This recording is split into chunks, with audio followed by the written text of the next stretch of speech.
everybody, and we are here back with another amazing, fantastic episode. Let me tell you, if you want to learn everything about how to open a business and all the steps and strategies that you have to follow in order to open a business in Australia, stay tuned. You have to watch this episode until the end. And as I said earlier, my name is Larry Lopez. I work for the Social Enterprise Hub, focusing on the students' employability and also promoting the success stories that we have. And we have plenty from our students and from the amazing services that they are delivering to our clients. So I'm here today, Peter Graves, Jean, John, and everybody, with an amazing co-host. She's an MBA student. She's a professional colorist. She won. She was the winner. I have to tell you this. She's the winner. She was the winner of the Gold Australian Cinematographer Society because of her incredible work as a colorist in a movie.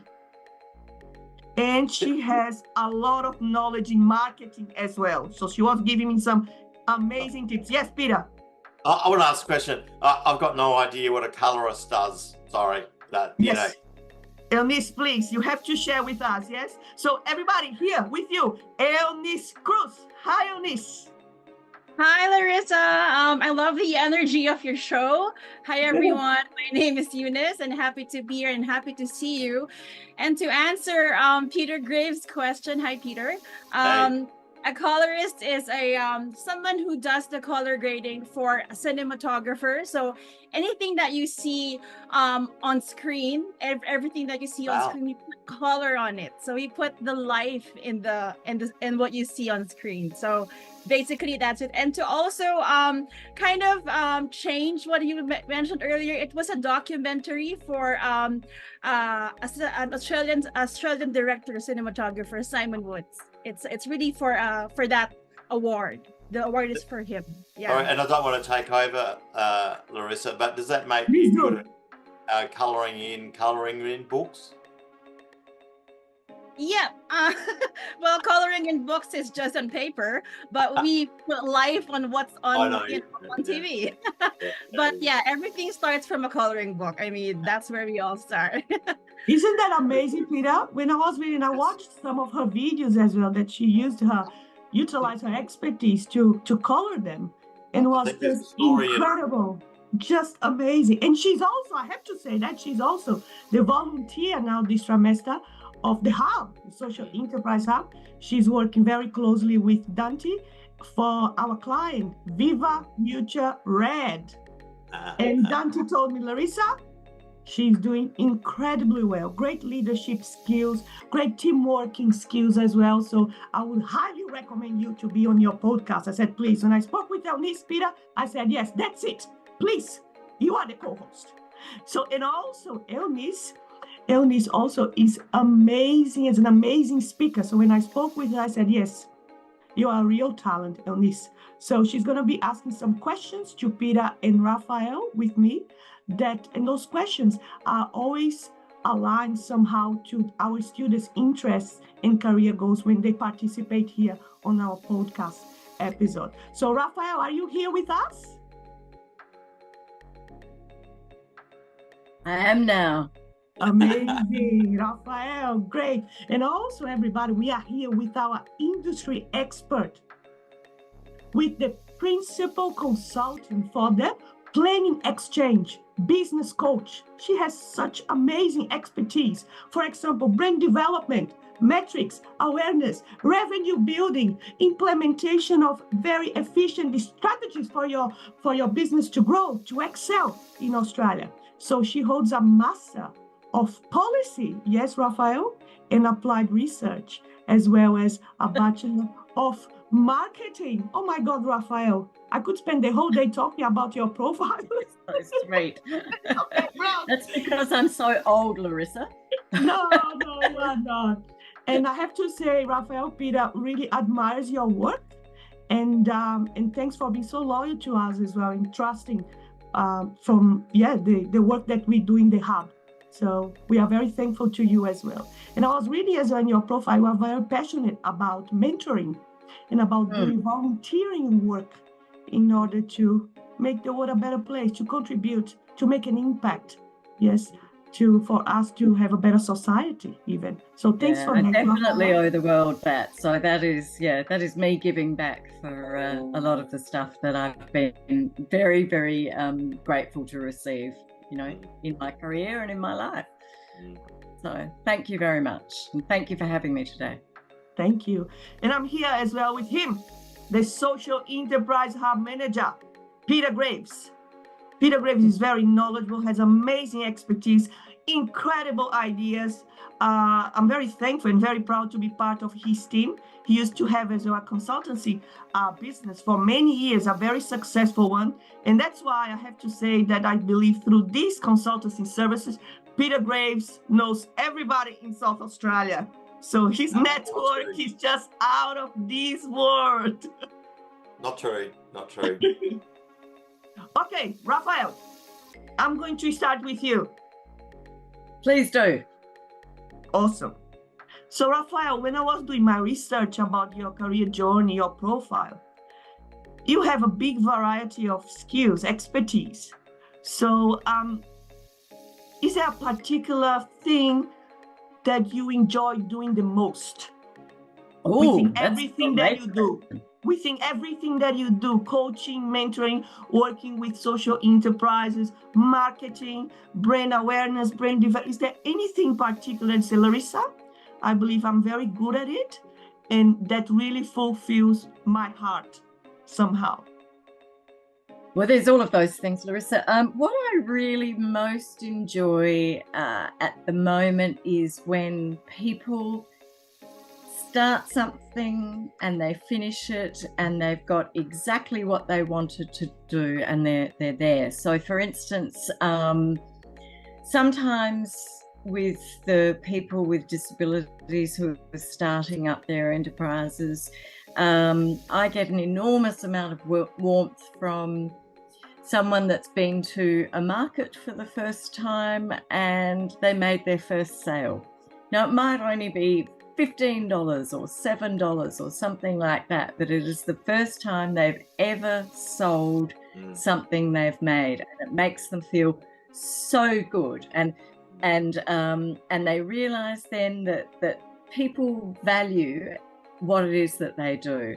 And then that, of course, spreads right across all sorts of different things. So I do, quite a lot of strategic planning work in my other business. I have 3 jobs at the moment. So in one of them, I do that. But it's the same thing even if it's a big company, when they launch something new and it meets its sales objectives, and then everybody who works on the team goes, yes, we did it. We put all this work in and someone values our work. So that's what makes me really feel good.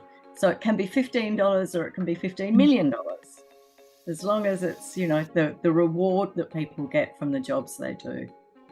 That's beautiful. That's beautiful, Raphael. And it's a mission, isn't it? Do you feel that this is your mission, to use your talents, your skills somehow to contribute, to improve people's lives? Well, certainly I think that as I've gotten older and more involved in the disability sector, I see what I would really like to see is more people who are neurodivergent, which means different types of thinking, take a greater role in society and be more included in society. So I'm the parent of an autistic person. I myself have ADHD, so I'm a different kind of thinker. He's a different kind of thinker. And over the years, people have started to really begin to value the different viewpoints that different kinds of thinkers bring to our world, to all the sorts of things. So it's probably I've heard a lot about NASA, where people who are autistic or who have a really different way of thinking are the people that put man on the moon.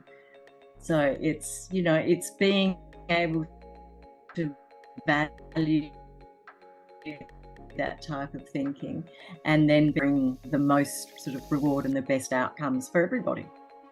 Wow, fantastic. Okay, let's That's talk my about mission. business, Raphael. Business. We have some amazing aspiring entrepreneurs at Torrens University who want to I open can a business see. in Australia.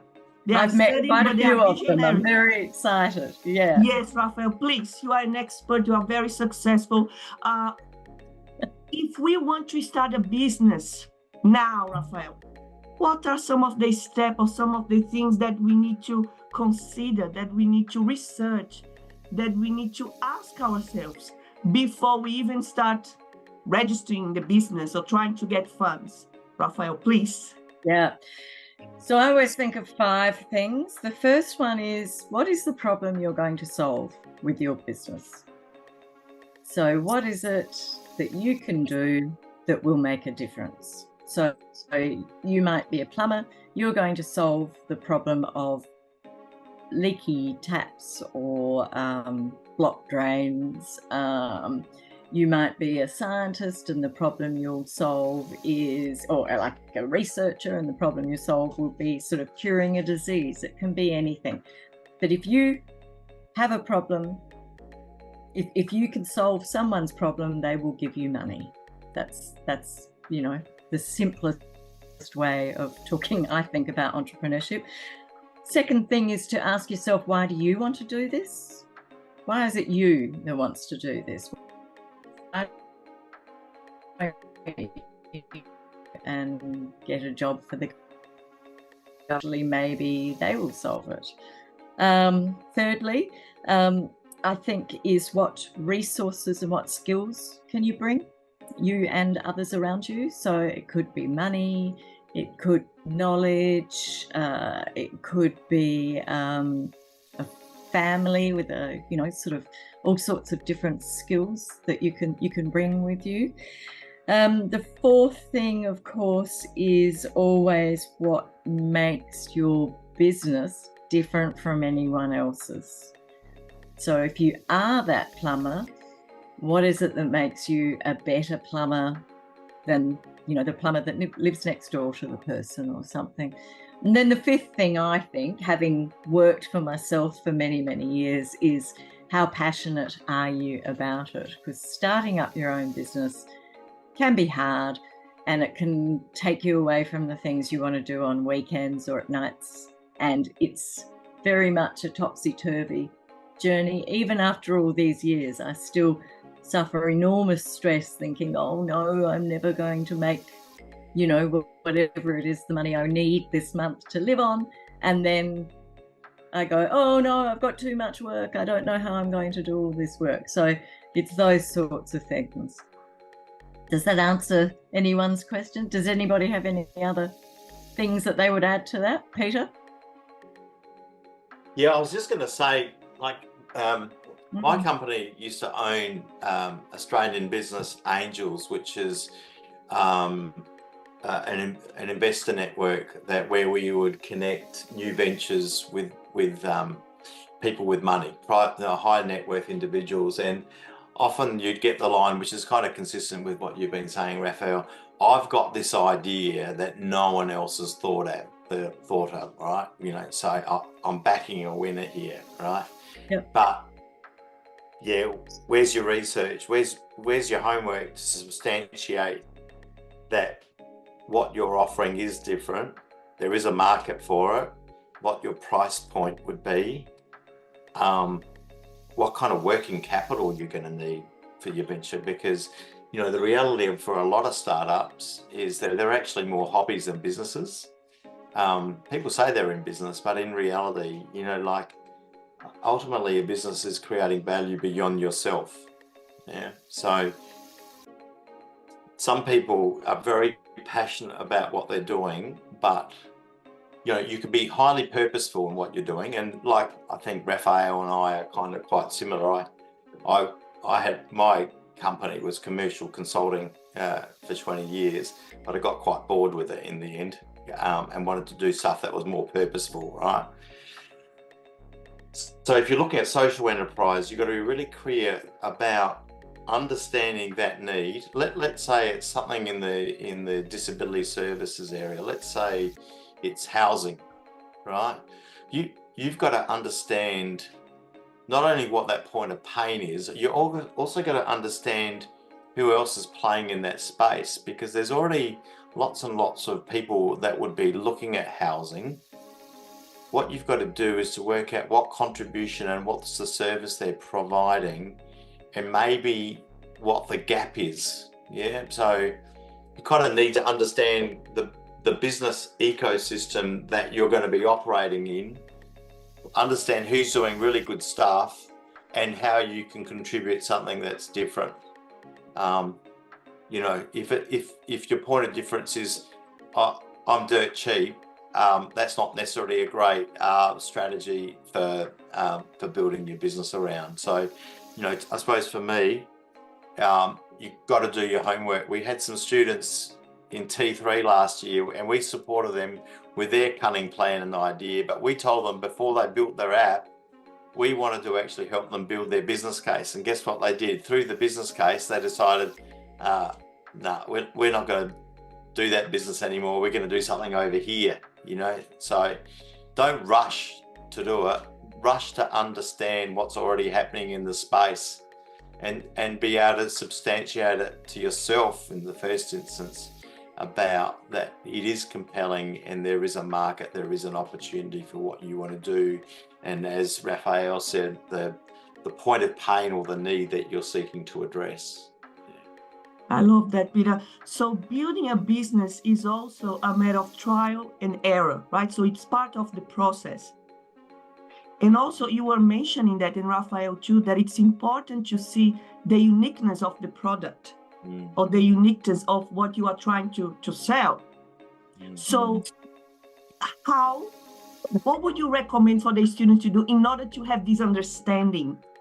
How would we know that our product or what we are offering, or the services we are offering, are unique, are different?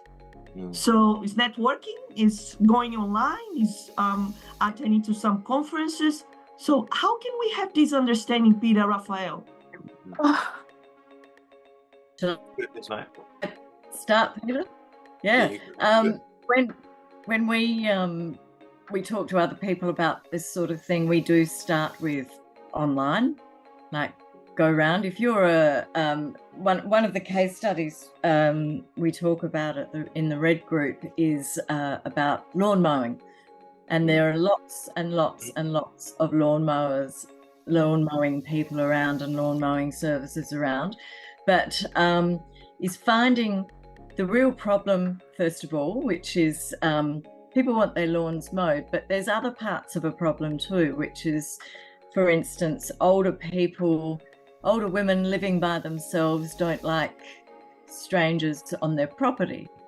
So you can be a really lovely, trustworthy person who comes and mows the lawn and, you know, is recommended by another person and those sorts of things, and shows that they're lovely and helpful, then that makes you different from the other lawn mowing people. There is a company that does lawn mowing who has only females working in the company. So then so a woman comes and mows your lawn, does a good job, probably a better job than a man, girls, and then that's right, much tidier, but probably. But then also, you know, so that reduces the older homeowner's stress because she's happier having a woman on the property than a man. There's all sorts of different things that people can do. We have someone at the moment who is doing lawn mowing, and he stops and has a chat to the people who he does the lawn mowing for. So he says, perhaps you're getting a little bit older and you're unable to get out and spend as much time in the garden as you used to. So maybe if we have a chat beforehand, a cup of tea, and then he can then talk to them about the plants that they've got and how he might help with those. because actually one of the things he is doing is he's providing companionship and reducing their social isolation. So it's not just lawn mowing. So it's lawn mowing plus a friend, lawn mowing plus an expert in an area where the person whose house it is perhaps unable to access, or lawn mowing and feeling secure about the person. So, you know, there's all those different things which are just looking beneath the surface of things. This is so interesting, and it reminds me of there is a lot of human behavior, yes, Rafael, Peter, cultural awareness as well, psychology involved, yeah, that you have to think as well when you are building your business, when you are thinking about your product, how are you going to sell? It's how as well that it's very important. Oh, amazing. Wow, incredible. And Rafael Murphy and Peter Graves, I'm here with our amazing co-host who is working as a volunteer for Viva Mutual Red. She's doing an incredible job as part of the Viva team here at Torrens with the Social Enterprise Hub. She's also a very successful colorist. As I said earlier, she won an award here in Australia by utilizing her expertise in colors in a movie production. And yes, I'm here with her. Eunice Cruz, please, over to you. Thank you so much, Larissa. I will try to level with your energy. Again, thank you so much for we love what you do, the way you are. Thank you so much to Rafael for the opportunity to work with the Red Group. Our group wants to extend our thank yous for just supporting us with and aligning with us every week and just letting us know that the progress is doing great. We also wanted to thank, of course, our amazing team consultant, Dante. So if you ask Dante, everything is, you know, on time, everything is just perfect, just because everyone is so helpful and supportive in the group. I guess my question would be something to do with video, since that's what I love to do. So for Viva Mutual Red Group in particular, what is the core of what you do, and what do you feel like is the role of film and video in the platform of your choice, and what is the message you want to convey through the video advertising? This is for Rafael. Thank you. First of all, thank you for the shout out. That's very kind, but you guys make it very easy to work with you, so that's good. You've got it together, you know what you're doing, and you're making it very simple for us too, so thank you for that. I am 61 years old, and therefore I am not someone that has grown up in the video generation, right? So I have found videos to be really, really interesting, and the growth of videos over my career has been quite astounding. But also the fact that I find when I first started, one of my first jobs was in advertising, and in order to do any sort of video, you would have to book out a studio, you would have to get cameras, all of that sort of stuff, and it would be tremendously expensive and time consuming. And now, of course, everybody can do videos on their phones, even me. So it has been quite an interesting sort of development time over my career. What I have found that has really changed in this is that today's videos show so much more truth and authenticity than they used to when I was involved in advertising, because when I was involved, it used to be highly scripted, done by actors, 20,000 takes just to get the one that sounded slightly more interesting. And now people can just talk directly to each other. So I can talk to my consumer directly with all the honesty and the authenticity that I would bring to selling my own product, or from Red's viewpoint to the people who have those micro enterprises, who can then tell their story, share their story, show their authenticity, and bring people along on the journey. And I think this is an amazing time to have, you know, your skills in doing what you're doing, because it really is bringing that truth to the screen and into, you know, everybody's phone. I have to agree. It's something that's the trend at the moment. Like, everyone is into reality TV show. Everyone is into reality vlogs. So nothing is scripted at the moment. And I think if you would like, our group can also lean towards that eventually. If you wanted to show, you know, how Red is helping people and helping society, just in general, and how it's, you know, really helping the community in terms of social enterprise. Thank you for that pointer.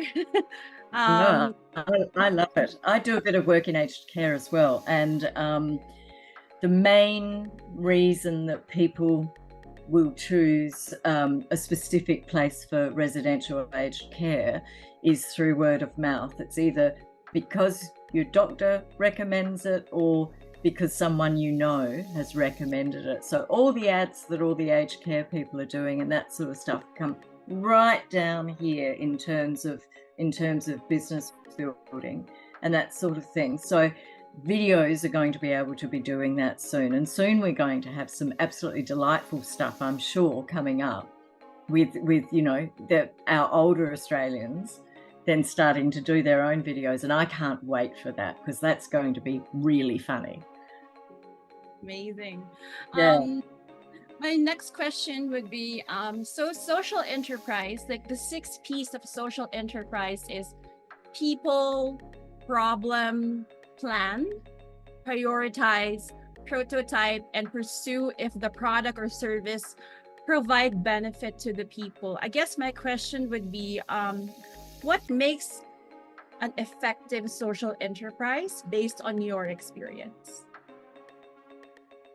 Is that one for me, or Peter, would you like to start that? I'm happy. You go, Raphael.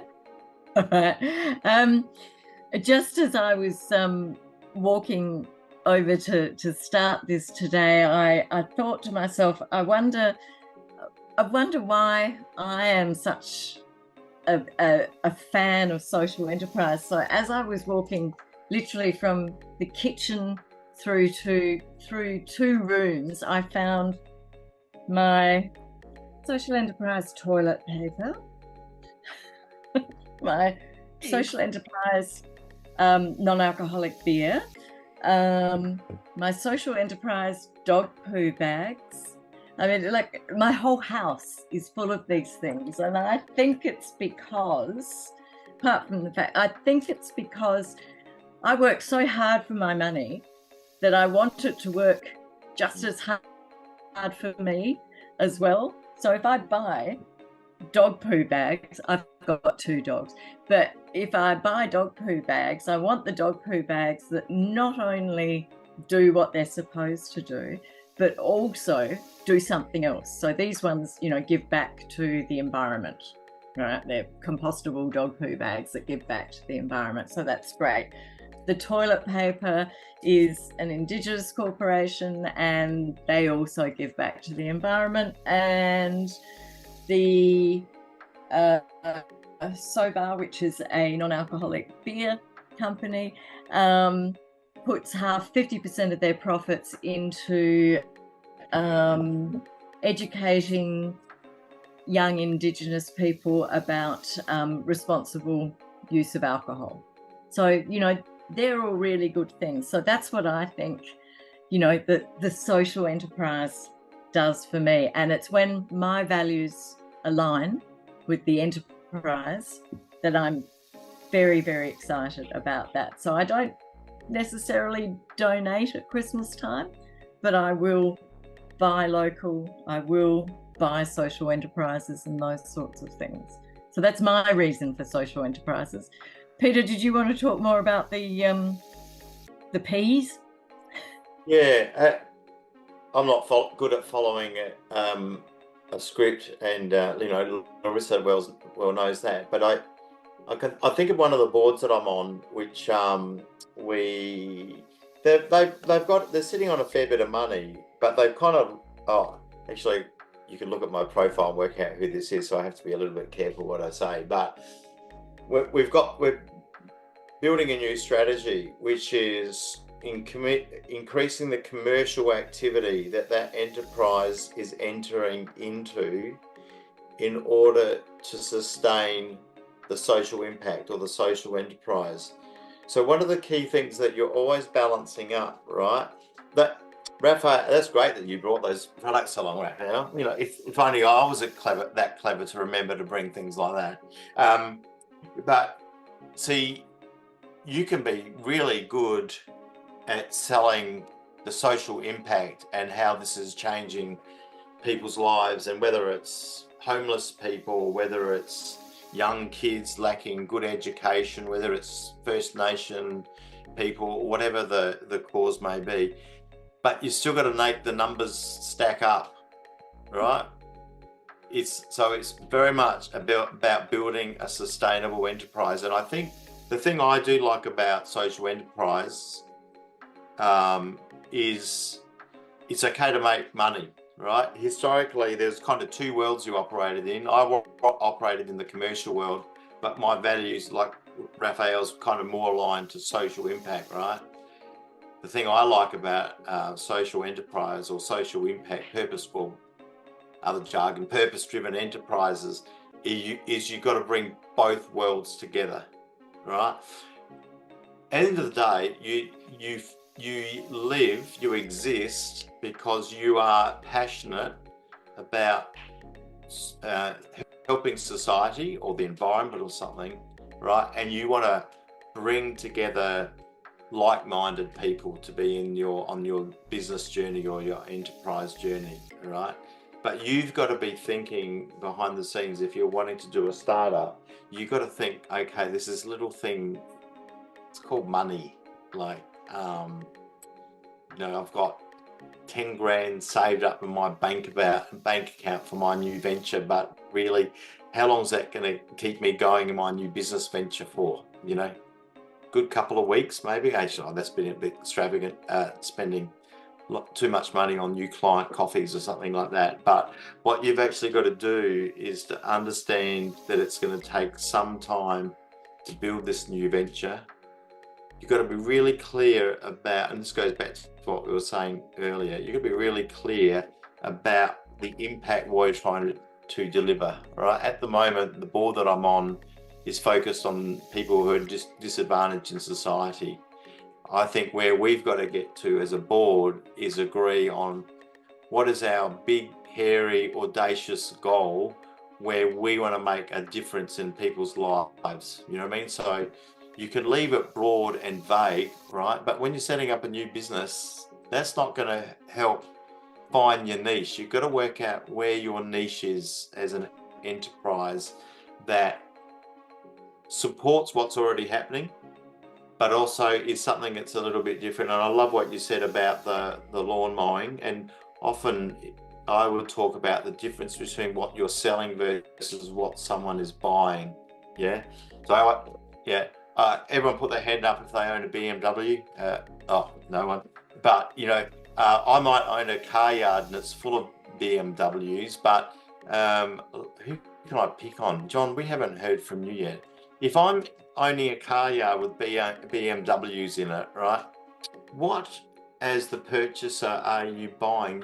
You're probably not just buying a car because it's got four wheels and a steering wheel. What do you think you're actually buying? You're buying a BMW specifically. Probably luxury. Empty repair bills. What are you buying? What's the emotional element of what you're buying? I think that luxury, having that welfare of that wealth, to be able to flaunt for others and for myself, it's kind of John. You're telling the world you've made it. But so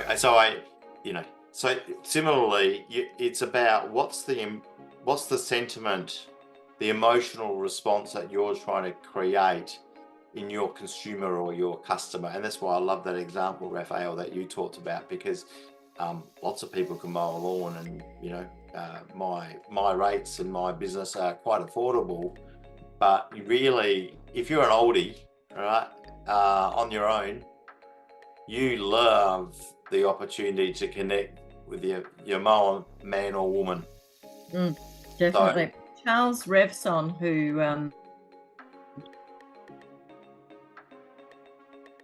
was the originator of the Revlon cosmetics company, always said, I'm not selling lipstick, I'm selling hope. And I can remember thinking, like, that is one of the most sexist things I have ever heard in my entire life. But it did actually resonate, because I thought I do actually understand what you mean in that way. And that was, yeah, but that was like in 1940, when it was absolutely fine to say things like that. So Eunice, did we answer your question? Definitely. Thank you so much. I would also wanted to add to that, maybe just also to give you an idea with the Red Group.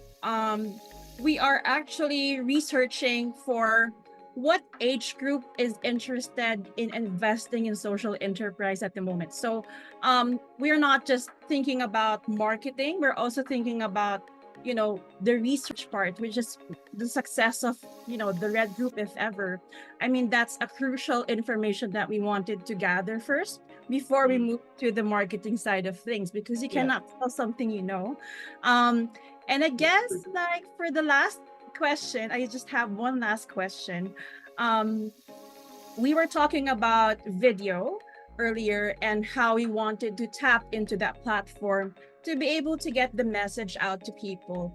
My last question would be, do you have, for Raphael, do you have any thoughts on social entrepreneurship, especially in the digital age, now that we have a lot of fast-paced, content saturated digital life that we have? Everything is content, everything is just out there, you doom scroll every day. How do we stand out in terms of putting the message across and highlighting information that matters? Okay, thank you. Big question. First of all, I think that there has never been a better time to be alive than at the moment. It is so exciting. There are so many things happening. I'm obsessed with AI. I don't understand it, but I use it for everything. And, you know, I love that. I love being able to learn about all the new stuff that is coming through and how it is going to make the world a better place. All right. So I don't completely agree with all the people that say it's going to be the worst thing ever and, you know, Starlink will take over the world and all of that sort of stuff. I really do think about how technology is going to be helping and supporting older people, how technology is going to be supporting people with disabilities. I think it's really going to make a great deal of difference. In terms of looking to the future, I think, what are the problems that the digital age will bring? And what I think social entrepreneurship is going to be about in the future, as it is now, is being able to say, what are the problems that the digital age will bring? And then how can I, or we, solve those problems? So what is it that we can bring that is going to make the most out of all of these opportunities that are being literally, as you said, thrown at us? So some of the things that people have been talking about is social isolation is on the increase, because people like me get home after a day of work, I cook dinner, and then I go straight to my iPad and I don't go out, right? Because I'm watching the latest crappy series that I have found on Netflix or whatever it might be, all right? So I don't do as much as I did. And, you know, gaming, all sorts of things. So it's very hard at the moment to find a child that does not have a screen in front of it or is not complaining about having a screen. So those are the sorts of problems that need solving in the future as the digital age comes along. We have a rise in unhealthy eating, an increase in unhealthy eating, because it's just so much easier to get Uber Eats than it is to go home and cook a meal. And probably for some people, it's cheaper to have unhealthy food than it is to have healthy food. There is an increase, of course, in environmental damage that we're doing just as humans, and so it's solving those problems as well would be part of it.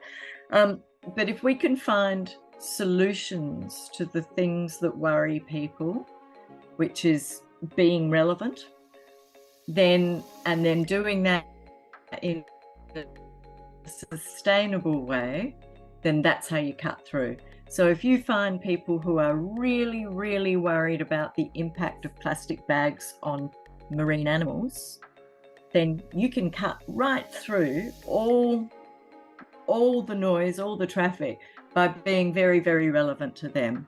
So as you said, with a video, you show the picture of a turtle with a plastic bag around its neck, and you've got their attention, because those are the people who you know are going to come and they're going to invest in that, because that's one of the things that keeps them awake at night.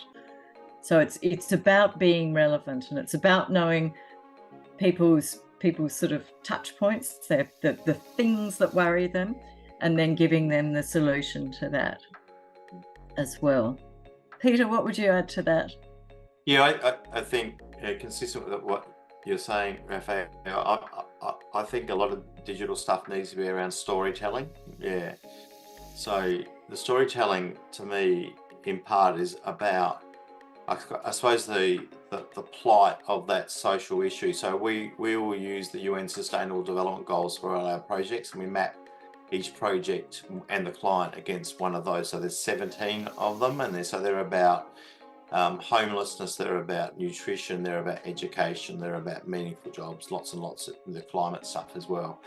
So I think, like you were saying, Raphael, I think sharing the story of the plight of that environmental or that societal concern is key to the exercise, because that's kind of creating a compelling reason to get involved in the enterprise.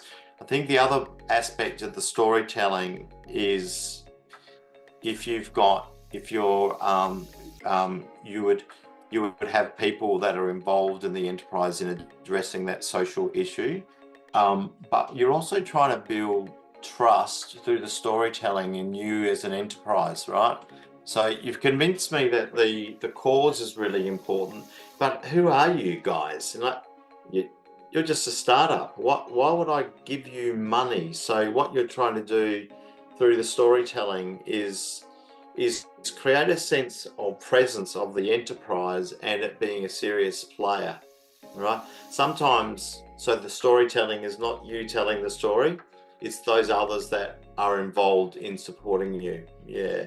And so one of the key things that we talk about really is purpose-driven enterprises, even though we're called the Social Enterprise Hub.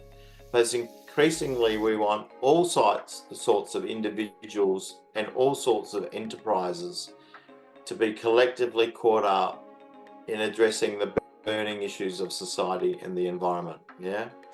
So it may well be, as a social enterprise, that you've got a corporate that you're working with, either as a client or as a sponsor or a funder. That's a very powerful addition to your story, in the sense of building confidence in your brand and what your work and what your effort. Because even when you think about how many times, I don't know, I get hit up all the time with people looking for money, right?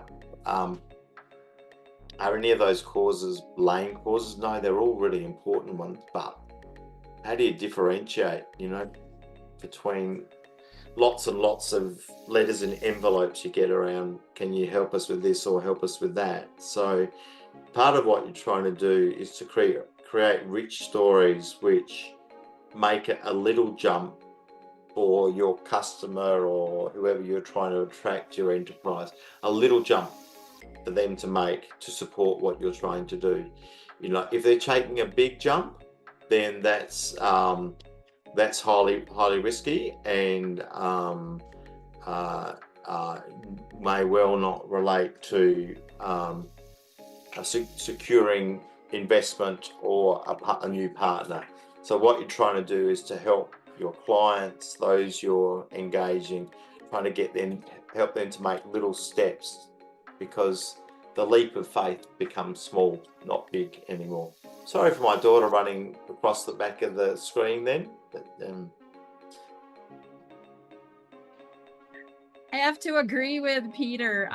It's not just, the video shouldn't just be to attract, people our age, but also just to expose what we're doing in terms of social enterprise, what the cause is really. And I think just to connect with what I was introduced to, documentaries is a good way to show it. And I think that's where we can really inject that kind of format, maybe for Red Group, probably with their group, something that we will do for us for the final presentation. But yeah, so just thank you so much for the grand opportunity to meet in real life clients, just for letting us meet the amazing Raphael and Dante. And of course, thank you so much for just training us on your soft skills and bridge concepts and theories and to real life situations. I call it for me personally, I call it the SEH experience, just because it really is an experience. It's support, just online support, and giving us all the feedback, which is, they have a good feedback culture. And I hope a lot of students get involved with that experience in the future. And yeah, so over to you, Larry. Eunice, what can I say? I'm very proud of you. We love what you do. Thanks for your contribution in the project. Dante, Parente, thank you so much for recommending Eunice as my co-host. Eunice, we need to talk about it more, because I really would like you to be my co-host effectively. Please. Very thoughtful questions. You are a natural, good speaker. So well done, Eunice. We chat later about it, yes? And Raphael Murphy, Peter Graves, thank you so much for sharing your knowledge, your expertise, but most importantly, for sharing your passion for what you do, because I firmly believe that when you are passionate about what you are doing, you are resilient, you can make everything successful, truly, and have an impact anywhere. Okay, thank you so much, everybody. We are the Social Enterprise Hub, led by students, with students, to help your organization to grow and to make the world a better place. Okay, stay tuned for our next episode and join the Hub. This is an amazing opportunity for everybody.